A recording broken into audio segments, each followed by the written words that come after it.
promise you that. But we'll go over the key parts of it, particularly the things that you're going to have and the type of organization that you'll have to be, and the minimum requirements for TANF funding. So let's go ahead, Karen, and go to the United Way information and portion of the slide. First of all, the proposals are due back on no later than 5 p.m. on August 27th. There is a, we don't have any room for errors, so we want to make sure that you got a good internet connection and it's not last minute, because you never know what can go wrong on that day. Of course, if it's a problem on our end, we will we'll work that out as well. But we do want those in, and we're going to accept proposals electronically. If you can't do electronically, of course, we will work out a paper or other submission option. First, United Way staff. Heather, I apologize, you're not here. Eddie Lee, I believe, is not on the call, correct, Karen? No. Dialing where I didn't hear. Okay. So these are our United Way folks. The key folks you're going to want to know are Eddie Lee Herndon, of course. He is president of United Way. Angie is going to be the director of finance. She's going to be taking your invoices and your financial information, and she's going to be one that's going to be processing, along with me, the month-to-month grants management administrative side. I am MJ White. I didn't even introduce myself, so my apologies. I am working with United Way as a grants management consultant, and we will be working together throughout the course of your agreement. So you'll be hearing a lot from me if you're selected for funding. My picture's not there either, but you can see me on here. And I would like to turn to Heather Edwards. Heather, could you introduce yourself and your role in 100 Families for as far as our subrecipients will go? Yeah, so my name is Heather Edwards. I am the new Sebastian County coordinator for the 100 Families Initiative as we're expanding into additional counties. I am an employee of United Way, so my office is in the United Way building, and that's how people can get a hold of me, is calling there or getting my contact information. But it's been, it's a little bit of a change from being a Restore Hope program. So now they're providing guidance to the Choosy program, but it's now a United Way program.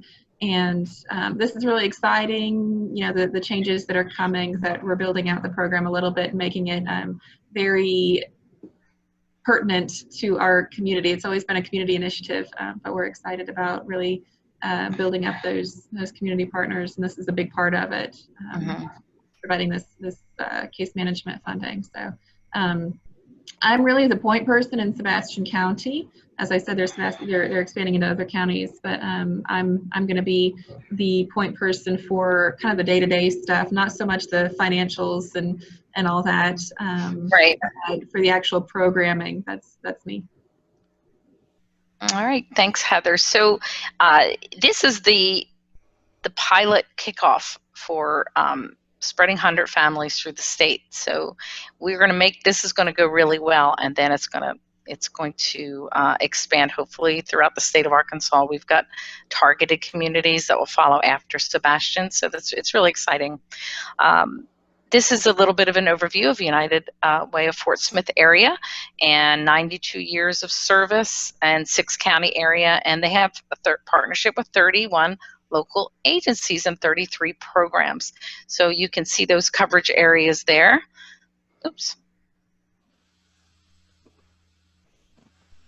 All right, so, and these are the 4 areas where United Way focuses their funding, and you can see how those foundational pillars work so well with the 100 Families model, making that comprehensive touch on those families for everywhere that they need service. So this was a really good fit, United Way, and Restore Hope and 100 Families. When we get to the part where we talk about Restore Hope's going to be working in partnership. They have a subrecipient agreement as well with United Way, and they're working in partnership on the technical assistance side, on the programmatic side of helping subrecipients meet their goals, making sure that they understand the 100 Families model and are able to access all of the things that are coming with that 100 Families support. Got a couple of slides of just some information on what United Way does. United Way's endowment fund, you can see the information and timeline here. And 5% of the interest from the endowment fund pays for United Way's internal expenditures. So that is 100% donations that go to the community, and that's pretty remarkable in the not-for-profit world.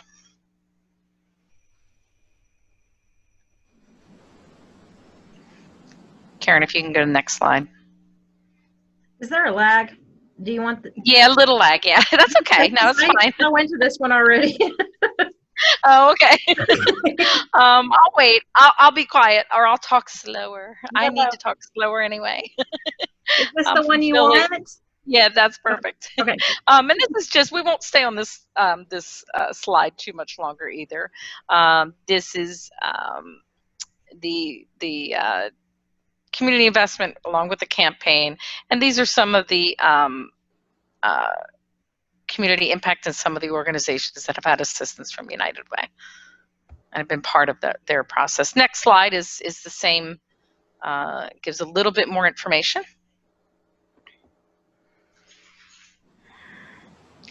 And individuals served, 215,000. And you can see the impact United Way has had in Sebastian County there as well. These are some of the initiatives, the impact initiatives from United Way. And you can access more information about all of these on the United Way of Fort Smith area website.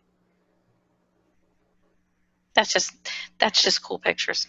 Go ahead. That's a double slide. I pulled that out of mine. I'm sorry. I got into yours. And here's some pictures from the Day of Caring in 2019. You can see just in that one day, 119 projects, 1,300 volunteers, and a value add of $150,000.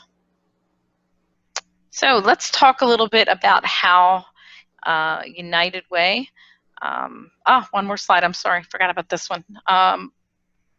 This is some more information on crisis support services that United Way offers. So United Way and Restore Hope partnership. This is building already on the existing partnerships that United Way has along with Restore Hope. Restore Hope has been working on this 100 Families model for, Paul, is it 3 years, I believe? You can correct that when you chime in on the Restore Hope portion of the presentation. But the model has been developed and is growing, and this is the chance now with this TANF funding to expand the model, pilot here in Sebastian, and move on to additional counties and hopefully throughout the state.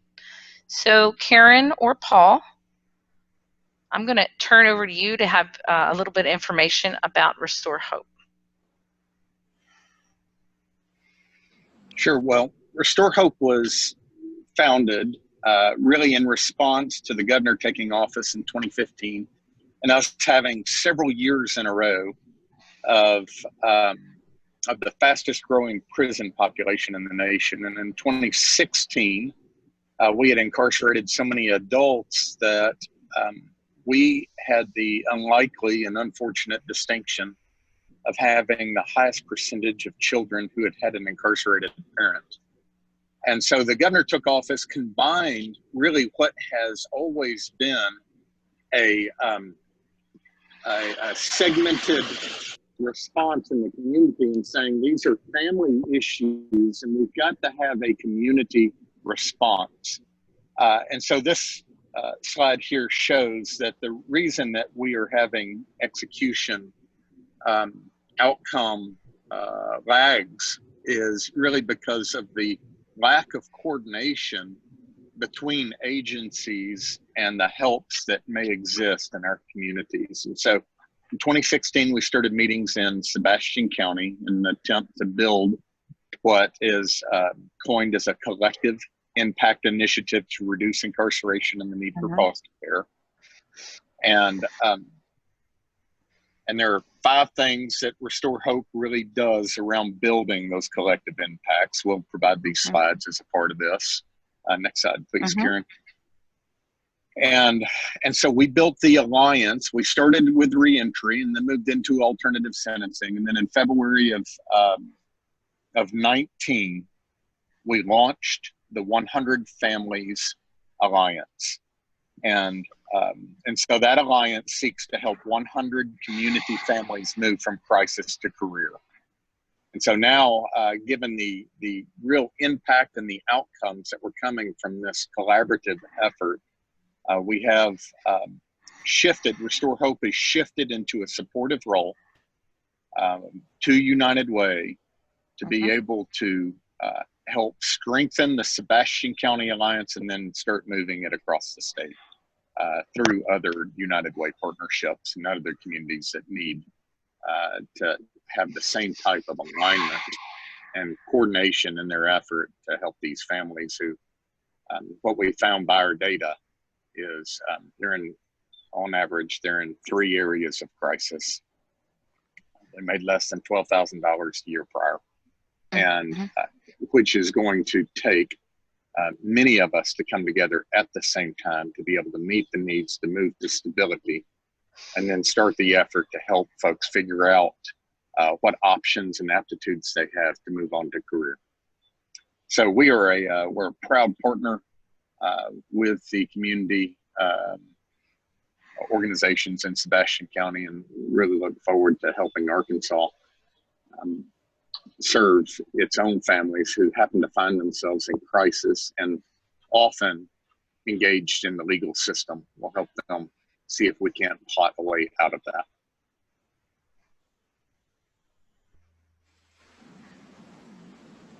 Thanks, Paul. So if you could go down, Karen, to that, there we go, perfect. And all of that Restore Hope data, of course, is going to be available in the presentation on the website after the webinar is over. So we have, here is our lead into talking about Temporary Assistance for Needy Families program and the 100 Families Initiative and how it's going to work with that.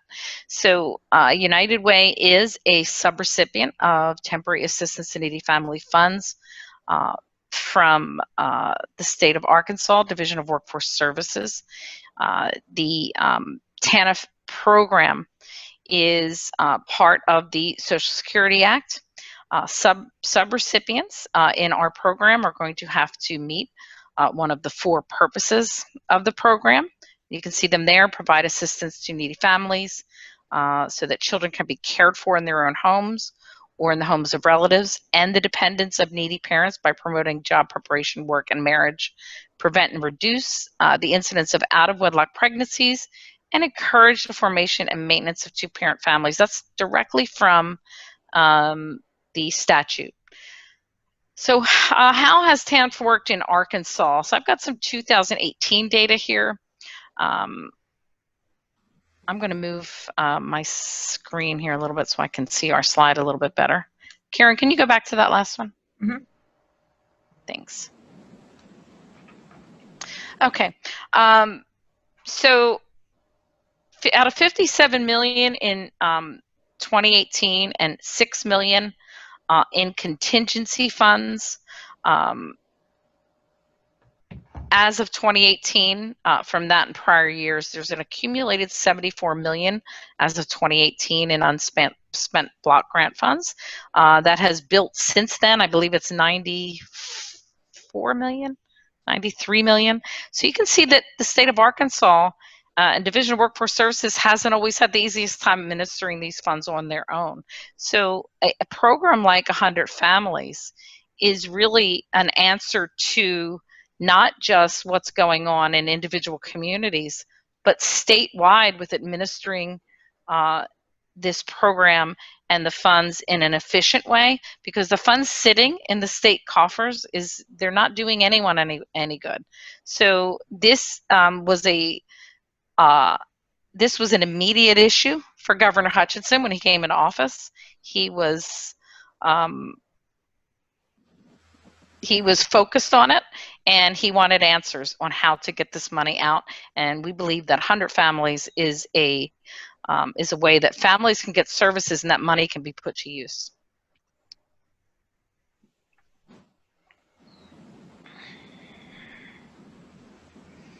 Here's a little bit more data about how Arkansas has been spending its funds historically.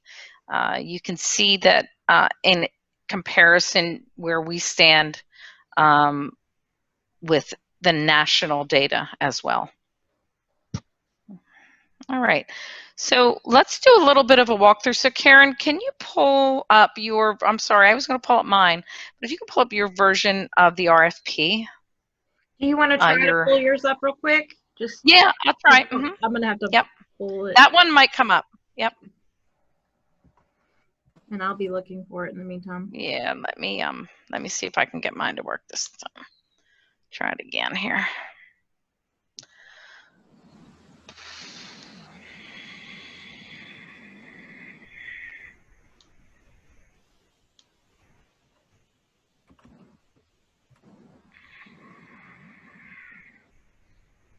I just hope this is the most recent version, the one I have saved on my computer, but I can go ahead and pull it up now. I have it.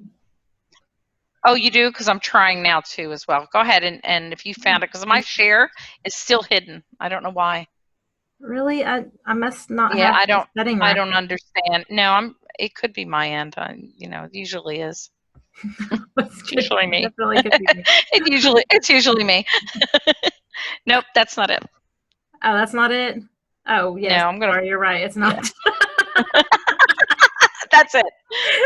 No. Oh, that's not it either. Let me, that's funny. Multiple participants could share simultaneously. I don't know. What else? Advanced sharing option. I don't know either. I'm going to try your entire screen. See, that's blocked too. It says all participants can share. I don't know. Yeah, and let me try it one more time. Now I have a share. Oh. All right, so it was me. Do you see it? Yeah. Yay! All right. Wow, it's a miracle. Let me go do it. That happened just in time. Just in time. All right, because usually things don't work out for me like this. Let's see. I'm going to go to, we'll leave it at this view. I mess with success. All right, so I'd like to go to, first we have our timeline here for proposals. And hopefully you've had a chance to read through the document. If you haven't, that's okay. I believe the document's already on the United Way website. If it isn't, it will be there by the time that this presentation gets there as well.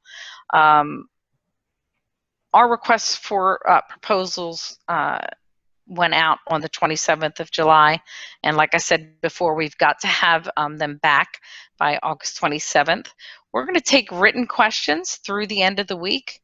Hopefully that'll give you time to look through and see what you have questions on. And any question you ask will go out to anyone who has asked for us to email them this webinar, and then they'll also be posted on the website as well. So you'll get answers to every question that everyone has asked.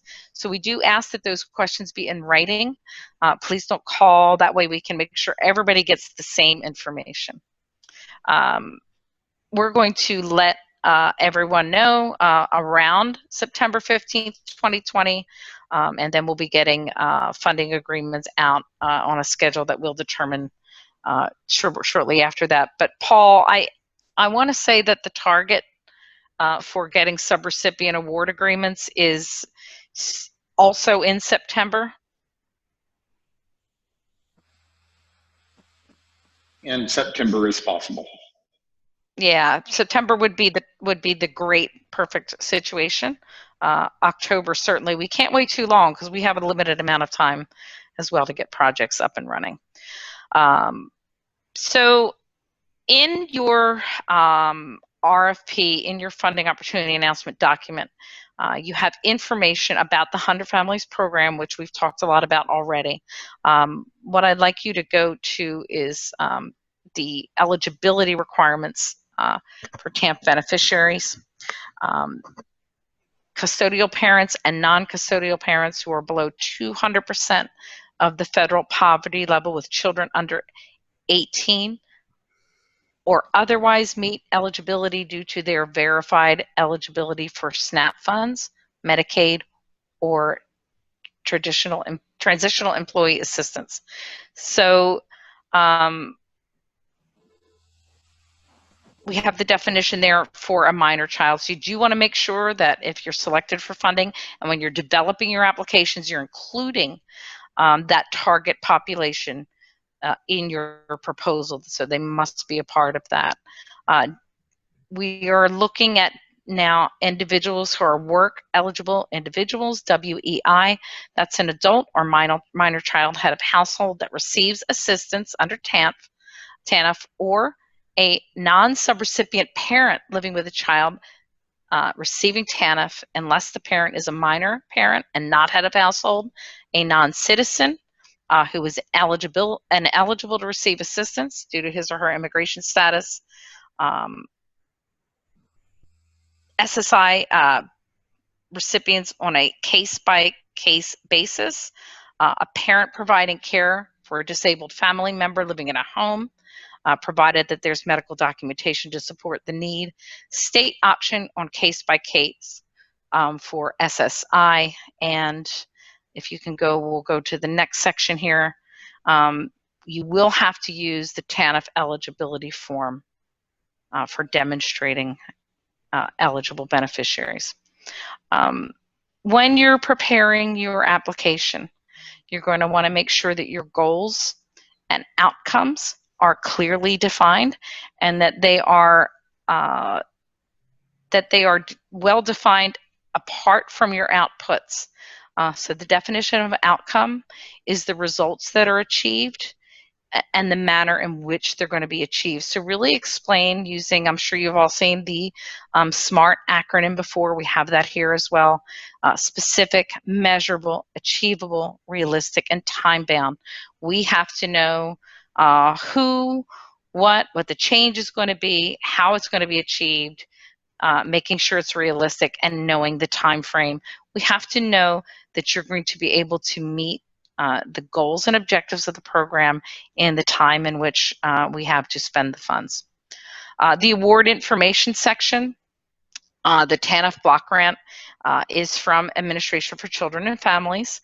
It's a sub-grant through the State of Arkansas Division of Workforce Services. We anticipate initially these 3 awards. It could be one more, one less, so it is approximate. 3 awards issued for a 1-year project period with an approximate award amount between $35,000 and $75,000. We have approximately $200,000 that will be allocated on this particular round of funding. Now, allowable use of funds, only salary and fringe and indirect costs. If you have had federal funds before, I'm not sure anyone on here is using federal funds at the moment. If you happen to have an indirect cost rate that's been negotiated with the federal government, you can get up to 15% according to the TANF regulations. 10% of modified total direct costs in absence of a negotiated rate. Modified total direct costs in this case would be your total direct cost because everything that is personnel, salary, and fringe is included in the definition from 45 CFR Part 75.6.8 of modified total direct costs. You can't use it for anything else. No building improvement, no construction, no purchases, no supplies, none of those things in this go-around of funds. You cannot supplant funds. TANF cannot be used to take funds from one program and say, well, we're going to get TANF funds now, we're going to move our funds somewhere else. You can't do that. You have to create a new program or increase the amount of services that you're providing. And you also can't use TANF funds to match any other matching requirements in a federal program. You can't use it for medical services as well. You also cannot use it for anything that is unallowable according to 45 CFR Part 75, Subpart E, which are the cost principles. You have to make sure that you understand. And once the funding has been awarded, we're going to have some trainings and outreach on helping you to understand the grants management responsibilities that you'll have, and give you at least some basic training and skills that you'll need to understand what your responsibilities are managing federal funds. So, I'm sorry, what was that? Could you give us the CFR again? Sure. So anything from HHS is governed by 45 CFR Part 75. Those are the uniform administrative requirements that govern federal programs for HHS agencies. Those are how HHS agencies have implemented 2 CFR 200, which are the uniform administrative requirements across the federal space for any assistance awards. Now, that's separate and apart from the program statute that governs the TANF program. And that program statute is mentioned in the FOA document as well, in this RFP. So you've got the 2 different statutes. You've got the program authorizing statute, and you have the uniform administrative requirements. So when we talk about the uniform administrative requirements, that's the compliance piece, that's the financial piece, the internal controls piece, the way that your systems will need to be compliant for managing federal funds. Could you upload the TANF intake form for us? Sure. Yep, we can do that. No worries. Absolutely. Let's see. Let's talk a little bit about your eligibility. We are only accepting applications on this round from 501c3 organizations. So we won't be accepting local government agencies on this round of funds. You will have to have a DUNS number. If you don't have a DUNS number yet, please start applying for that today. It's something that should be easy, and it's usually but you can have a hiccup on that. The unfortunate part is that you all will be applying at a time when that DUNS number is in a transition period. Eventually, you won't need that anymore. But until the SAM.gov system is fully transitioned to having their own numbering system, you will still need a DUNS number. So we're going to ask you to make sure that if you don't have one, you apply for that. And you must also be sure that you are not suspended or debarred in the system for award management. And we recommend you go ahead and start the application process in the system of for award management. And you can have that there as well. Now, we did not put in here that you have to be eligible in SAM right this minute. You do not have to be registered in SAM, but you will have to be registered in SAM before you get your award document, so we recommend that you start that process now. That can also take anywhere from a couple of days to a couple of weeks, so starting it now is going to be probably the best thing that you can do for yourself.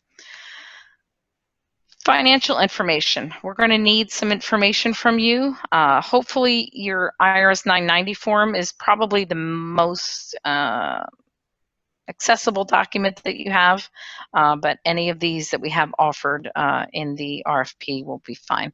And we have to have verification of your nonprofit status as well. We've gone over the time and the date for questions. We'll ask you to send those questions to Angie Ruth. She's at the United Way, and her email address is there. We are, of course, on the webinar at the moment. So what should your application look like? We would like you to have all of the components that are here. Of course, the table of contents helps everyone. It helps you keep track of your information as well. We would like you to have the attachment A filled out. That's the information about you and your agency. Your program narrative. We would like a program abstract and a narrative. Please follow the formatting and page limits. We would appreciate that, and we want to make sure that everyone's application gets fully reviewed as it deserves to be. Please include a statement of the problem, your project design, how many families you expect to onboard into the Hope Arc Collaborative Case Management System. And Paul, did you want to maybe, after we're done, explain a little bit about that system as well? Not sure how much folks know about that system. Case management services. If you're going to be able to provide holistic case management services to everyone who was onboarded, who the team members that you will be adding to the care team within the system, and your proposed outcomes, including your numbers or percentages of clients that are going to be entered into the system in the areas that you have listed here. Your subpopulations that you're going to engage with.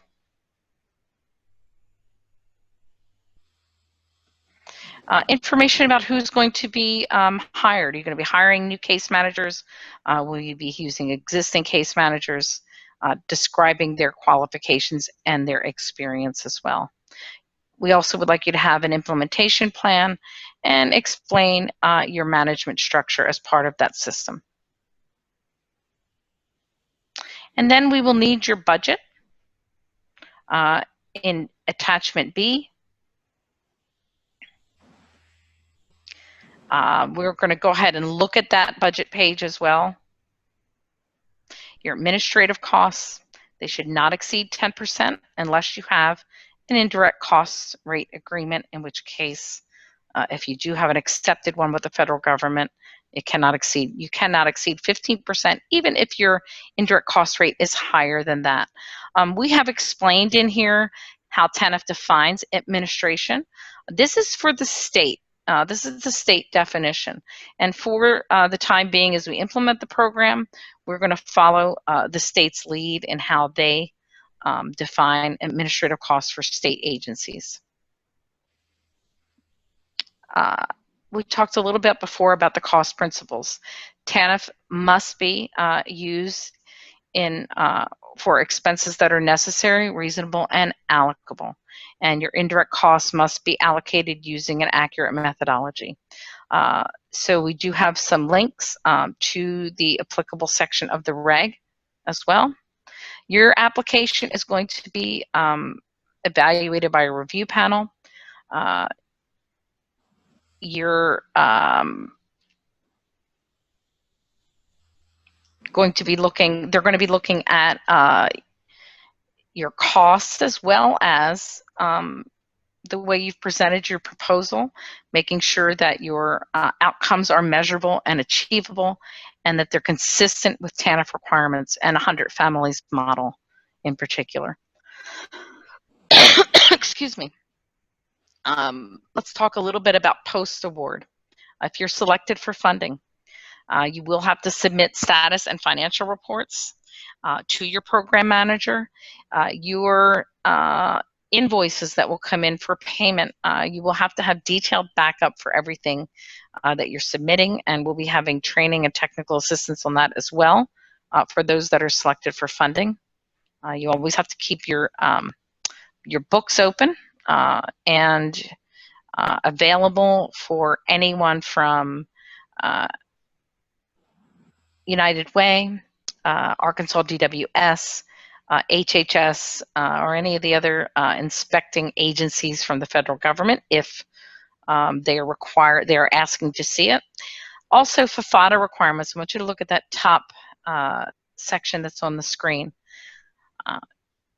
The Federal Funding Accountability and Transparency Act requires the names and the disclosure of the 5 most highly compensated executives of your organization if you're selected for funding. So if your proposal is funded, we'll be working with you to get that information, but we do have a link to the form. And let's go ahead and look at just the attachments A and B. This is fairly straightforward information. You will need your DUNS number and your EIN number.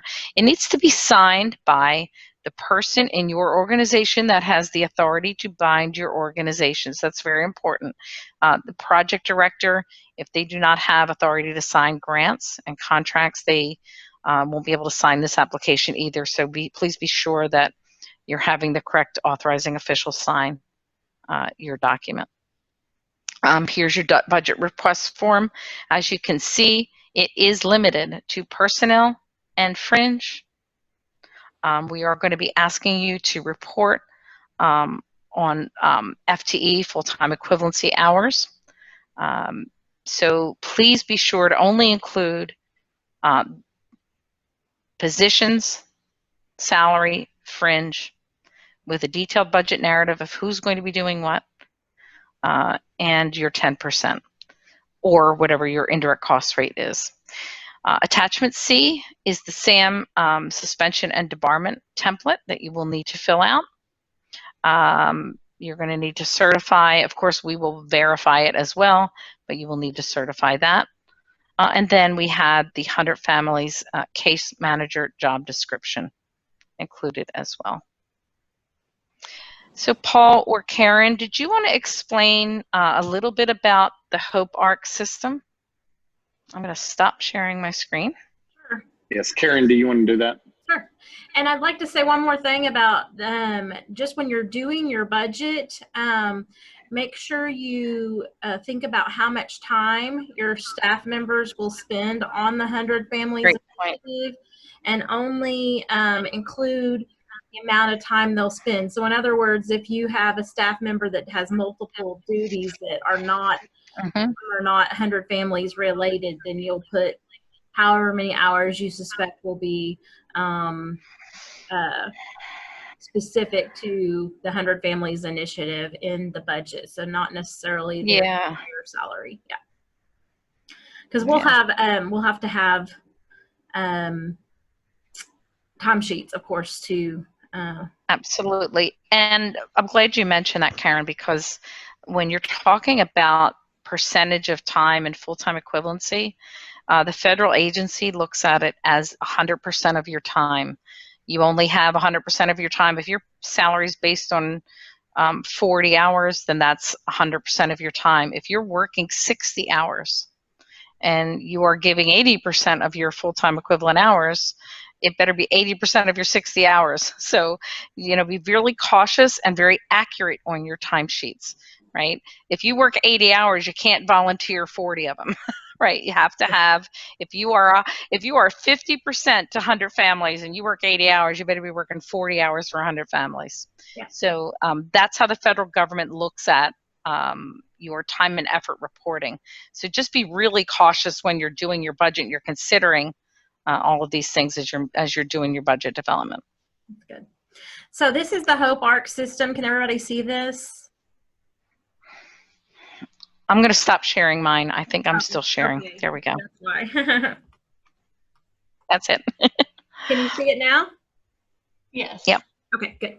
All right, so this is a test account, but one of the most important pieces of the program is that we work collaboratively together on cases. That is the 100 Families model, is that we do work together, and we work together within the collaborative case management system called Hope ARC.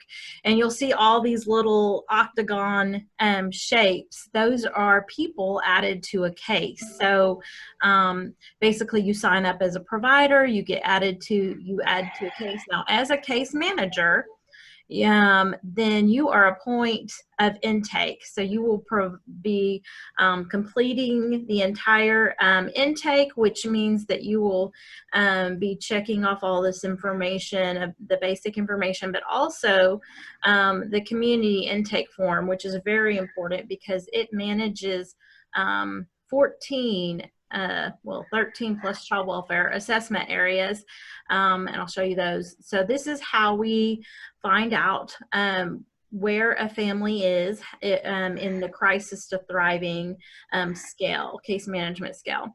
So so we need to know that up front, but we also have to have an update at least every 30 days, if not more often. As you know, as you talk to them, you can update it whenever is possible. But basically, this is how we track as a collective impact organizations that are all working together, and those care team members, as they provide additional services, they can also make changes to show the assessment has moved forward. But the case managers are in charge of making sure that this is accurate and up to date, and that they're communicating in either the message board or within our notes system about the case activities. And this is very, very important to the entire model. Without this, we're not doing collaborative case management. Paul, or Sarah, did you have anything that you needed to add for this purposes? I don't know. Okay, it is HIPAA, FERPA, COPA compliant. The clients do privacy disclosures and sign off on those. And then if it's a child welfare case, then they also do another form specifically for the purposes of DCFS and the attorney ad litem and things like that.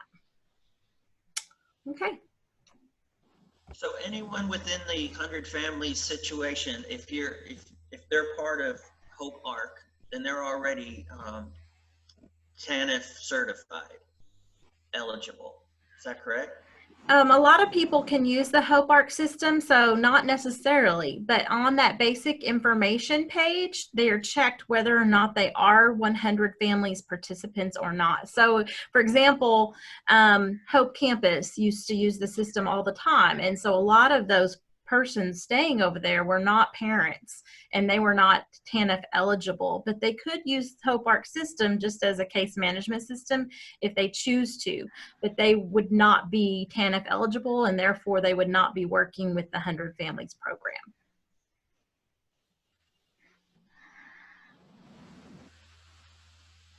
Does that answer your question? Not necessarily. Those that are TANF eligible, by going into the system, you would know. So we wouldn't necessarily have to certify them ourselves. Proof of income wouldn't be on us. It would already be in your system, correct? Yes, but what we are actually funding under this initiative are the upfront point of contact case managers. So those are the persons that will do intake into the system and the holistic case management, kind of be the case manager in charge of making sure that the family is moving from crisis to thriving, and including the other care team members. So this is the point of contact case management that we're funding through, or that United Way is funding, not Restore Hope, through the 100 Families Initiative. Yeah, you would fill out the TANF form and upload it into the Hope Arc system to confirm eligibility. Yep. Yeah, and I think we cover that in the proposal as well. I mean, in the RFP also. I did find one of those areas, and I can't remember now what area that was, but the language was basic needs. Basic needs on the document that you just had previously showing. It was at the very end of the chart, and it was basic needs. You remember that chart? Was it in the proposal document? Yes, it is in the proposal document. I believe it was a table. It was a table. Okay. Oh, I know what you're talking about. In the presentation you did, MJ, Mhm. showed Yes. a chart that showed how TANF is spent in the state of Arkansas. That was Yep. Yep. informational, just about what the way funds are currently being spent. Isn't that correct? Right. Right. Yes. And so, right. That's exactly right. Yep. That was just historical information on how things are going here in the state. For the TANF program overall, not 100 family specific. Right. Because TANF funds get spent on lots of different types of projects through the state. In the RFP? Yes. Ah, okay. Eligible activities. Yep. Let me get there.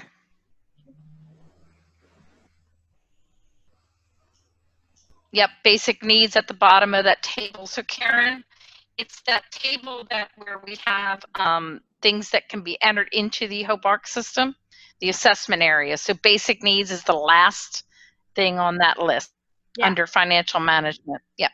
Okay, yeah, that's just one of the assessment areas that the case manager will handle. So there'll be monitoring and reporting and providing services holistically on all assessment areas. So providing referrals, whatever's needed to help them holistically.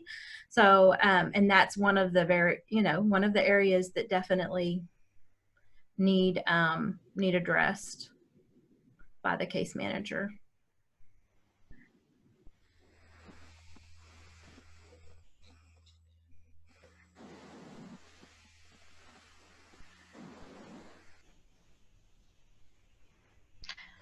Anybody else have any questions? Because I think we were pretty much, that was the only other slide that was on the deck was the question slide, so we don't really need to pull that back up. Anybody else have any questions either on the TANF program itself, 100 families, or on the application?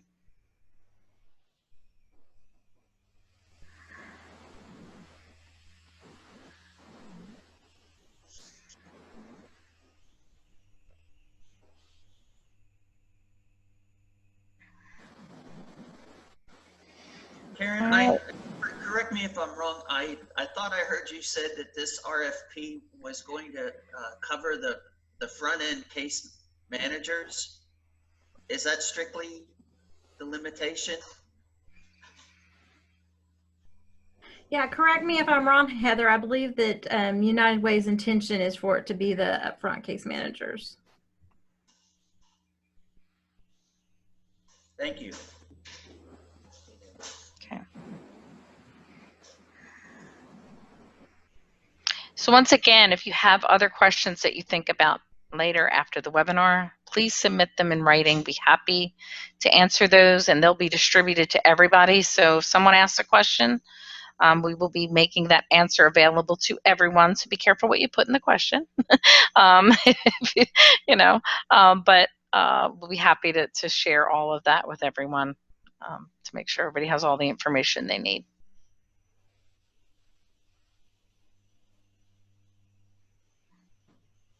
So I don't think I hear any more questions, but you will have one. And if you do, go ahead and email it. So listen, everybody, thank you so much. Paul, did you have anything else you wanted to add, or Heather? Do they all have your contact information then? Is that? They're going to be contacting Angie Ruth directly. Angie. Yeah. So it's a limited sort of window of who they can contact on the RFP. So that's it's an important point, actually. Only Angie Ruth, sending to the same box and get the responses that way. May I ask one last question, please? Certainly. I understand within the grant that there will be programming. There's expenses for programming in addition to case managers. Will there be another RFP forthcoming to cover those programs? When you say programming, are you talking about you're not talking about indirect costs. You're not. What are you referring to when you're saying programming different? I believe within the budget is a line item for programs under this program, somewhere in the range of about $650,000.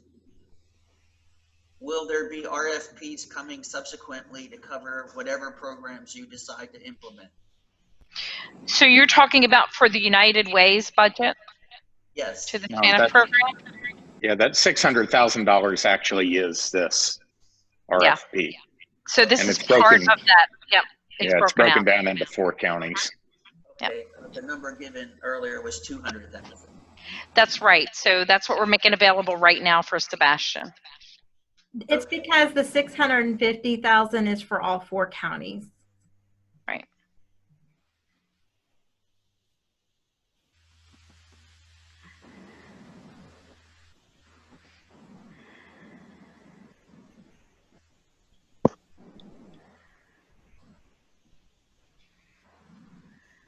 Sorry, my dog's about to get in the picture. I'm trying to tell her to stay back. All right. Well, listen, thanks, everyone. If you do have further questions, please feel free to reach out and we'll get back to you.